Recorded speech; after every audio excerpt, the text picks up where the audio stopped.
చేసుకుంటారు.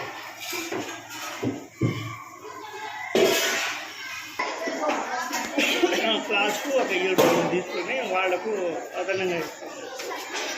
700 చపాతీలు చేయించాలి. 2 వర్కర్స్ ఉన్నారు. లేటుగా అవుతుందని పిల్లలు మేమే చేస్తాం.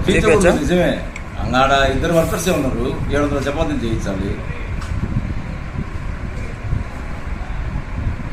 చపాతీలు 2 ఉన్నారు వర్కర్స్.